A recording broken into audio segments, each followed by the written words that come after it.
நமஸ்துபியம் லக்ஷ்மி என்ற சிம்மம் சரணம் பிரபத்தி. உங்கள் அனைவருக்கும் கோடான கோடி நமஸ்காரங்கள்.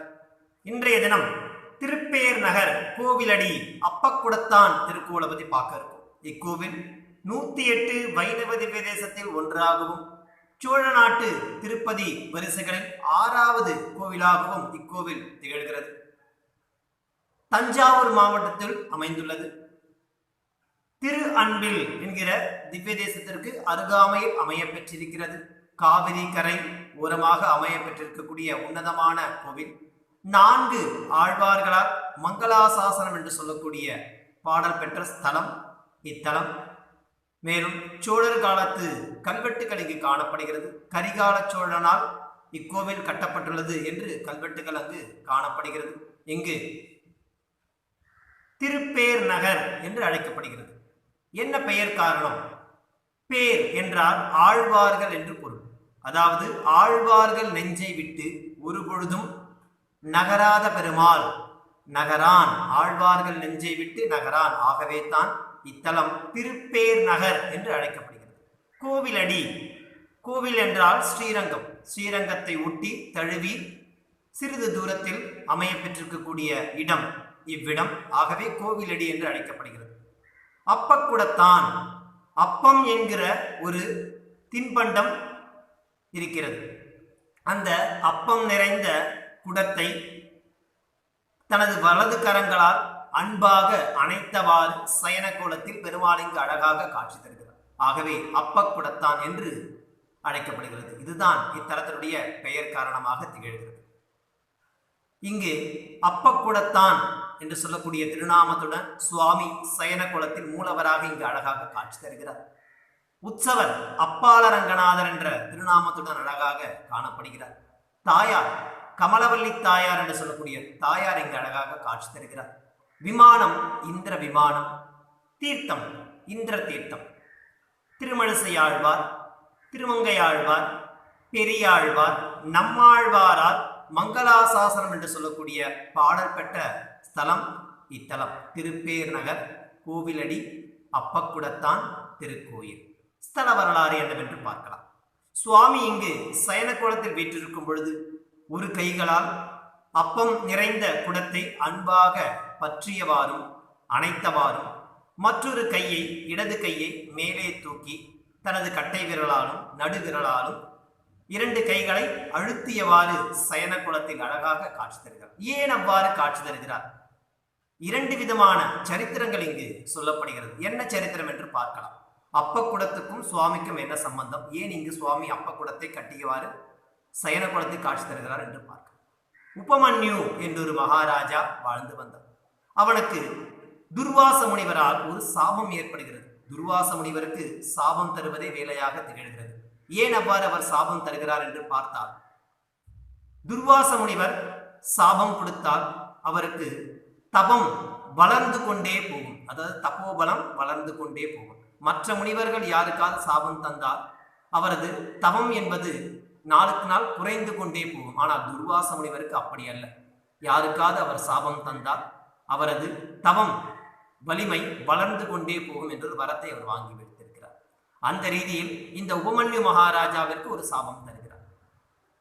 அதற்கு என்ன பரிகாரம்? இந்த சாபம் நீங்க வேண்டுமானால் நான் என்ன செய்ய வேண்டும் என்று துர்வாச முனிவரிடம் அந்த உபமன்யு கேட்கிறார். இத்தலத்தில் நீ வாழ்ந்து இங்கு வரக்கூடிய பக்தர்களுக்கு பிரதி தினமும் 1000 பேருக்கு அன்னதானம் அமுது படைக்க வேண்டும். அப்படி படைத்து வந்தால் உனது சாபம் நீங்கும் என்று கூறிவிட்டு சென்று விடுகிறார். அதற்கிணங்க இந்த உபமன்யு மகாராஜா இத்தலத்தில் பிரதிதினமும் 1000 பேருக்கு அமுது படைக்கிறார். ஒரு நாள் ஒரு வயோதிக வேடத்தில் மகாவிஷ்ணு இத்தலத்தில் முதல் மனிதராக, அதாவது 1000 பேரில் முதல் நபராக வெகு சீக்கிரமாகவே ஒரு நாளில் உபமன்யு வீட்டை அடைகிறார். அடைந்து எனக்கு உணவு வேண்டும் என்று கேட்கிறார். உபமன்யு மகாராஜா இவர் முதலாளாக வந்துள்ளார் என்று கூறி அமுது படைக்க தொடங்குகிறார். அவர் சாப்பிட்டுக் கொண்டே இருக்கிறார். கடைசியில் 1000 பேருக்கு அமுது படைப்பதற்காக வைத்திருந்த உணவு அத்தனையும் அவராகவே ஒரு மனிதராகவே உண்டு முடிக்கிறார். மீண்டும் அவ்விடத்திலிருந்து கிளம்புவதாக தெரியவில்லை. தயங்கி தயங்கி நிற்கிறார். மேலும் என்ன வேண்டும்? அதாவது நாம் யாருக்காவது உணவு படைத்தால் அவர்கள் திருப்தோஸ்மி என்று கூற வேண்டும். அதாவது நான் திருப்தி அடைந்தேன், ஆனால் வந்திருக்கக்கூடிய வயோதிகர் 1000 பேருக்கும் அமுது படைத்திருக்கக்கூடிய உணவையும் அருந்துவிட்டு மேலும் தயங்கி தயங்கி நிற்கிறார். மேலும் என்ன வேண்டும் என்று உபமன்யு மகாராஜா கேட்கிறார். இன்றைய தினம் எனக்கு மிகவும் பிடித்த அப்பம் காணப்படவில்லை, எனக்கு அப்பம் வேண்டும் என்று கூறுகிறார். உபமன்யு சென்று ஒரு குடம் நிறைய அப்பம் செய்து வந்து தருகிறார். அந்த குடத்தை அன்பாக பற்றியவாறு வாங்கி தடால் என்று அந்த இடத்திலேயே சயன கோலத்தில் படுத்துவிட்டு அந்த அப்பக்குடத்தை அன்பாக அணைத்தவாறு விஷ்ணுவாக காட்சி தருகிறார். உபமன்யு, இன்றிலிருந்து உன்னுடைய சாபம் நீங்கியது என்று அவனுக்கு காட்சி தந்தார் மகாவிஷ்ணு என்று வரலாறு குறிப்பிடுகிறது. மேலும் மற்றொரு கையை, ஏன் இடது கையை மேலே தூக்கியவாறு கட்டை விரலால் நடுவிரலை அமுக்கியவாறு சயன கோலத்தில் காட்சி தருகிறார் என்று பார்க்கலாம். இத்தலத்தில் கமலவல்லி தாயார் நாச்சியார் மகிழ்ச்சியாக தெரிகிறார். சுவாமியின் பட்ட மகிழ்ச்சியாக திகழ்வது கமலவல்லி நாச்சியார். அவள் ஒரு சமயம் பாரிஜாத புஷ்பம் மலர் வேண்டும் என்று மகாவிஷ்ணுவிடம் கேட்கிறார். பாரிஜாத புஷ்பம் என்பது தேவலோகத்தில் மட்டும்தான் கிடைக்கும். தேவர்கள் சுட்டிக்கொள்ளக்கூடிய மலர் என்பதால் தேவலோகத்தில் மட்டும்தான் கிடைக்கும். அப்பேற்பட்ட மலரை தன் பட்ட மகிழ்ச்சிக்கு தருவதற்காக ஒரு செய்தியை இந்திரலோகத்திற்கு விஷ்ணு சொல்லி அனுப்புகிறார்.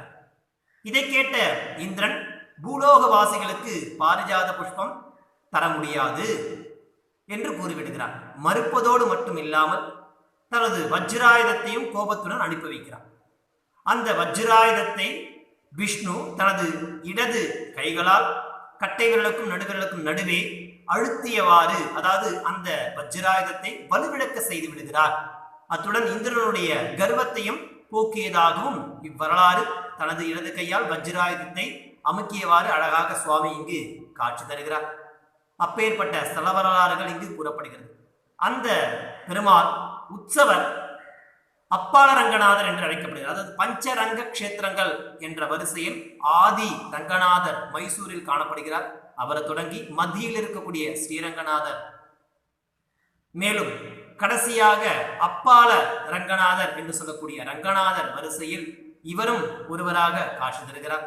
அப்பேற்பட்ட மூலவர் அப்பக்குடத்தான், உற்சவர் அப்பால ரங்கநாதர். அப்பேற்பட்ட பெருமாளை நம்மாழ்வார் அழகாக பாடி அனுபவித்து இத்தலத்தில் தான் முக்தி பெற்றார் என்றும் வரலாறுகள் குறிப்பிடுகிறது. அப்பேற்பட்ட பெருமாளை நம்மாழ்வார் அழகாக பாடி அனுபவிக்கிறார். என்ன பாடல் என்று பார்க்கலாம்.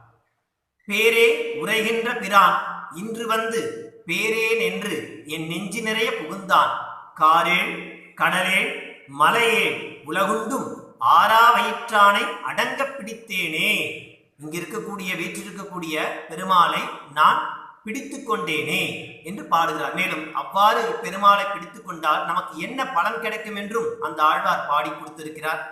பிடித்தேன் பிறவி கெடுத்தேன் பிணிசாரேன் மடித்தேன் மனை வாழ்க்கையுள் நிற்பதுவோர் மாயையை கொடி கோபுரமாடங்கள் சூழ் திருப்பேரான் அடி சேர்வது எனக்கு எளிது ஆயினவாறே. திருப்பேர் நகரில் வீற்றிருக்கக்கூடிய அவனது பாதங்களை அடைவது மிகவும் எளிது. அவ்வாறு நாம் பற்றி கொண்டால் நமக்கு சகலவிதமான செல்வங்களையும் தருவான். நம் வாழ்க்கைக்கு தேவையான செல்வங்களையும் தந்து நம்மை உன்னத கதியை அடையச் செய்வான் என்று ஆழ்வார் அழகாக பாடி அனுபவிக்கிறார். அப்பேற்பட்ட பெருமாள் இங்கு சயன கோலத்தில் காட்சி தருகிறார். நாமும் அவரை சென்று தரிசனம் செய்தோமே ஆனால் எப்படி அப்பக்குடத்தை அன்பாக அணைத்தவாறு காட்சி தருகிறானோ நம் அன்பிற்கும் பாத்திரமாவான் என்பதில் எந்தவித ஐயமும் இல்லை என்று கூறி உங்களிடமிருந்து விடைபெறுகிறேன். மீண்டும் அடுத்த வாரம் சனிக்கிழமை திருக்கண்டியூர் என்கிற திவ்ய தேசத்துடன் சந்திக்கிறேன். உங்களிடமிருந்து விடைபெறுவது உங்கள் திருமலை மாலோல விலாசம். கற்போம் கற்பிப்போம். தன்யவாதாக.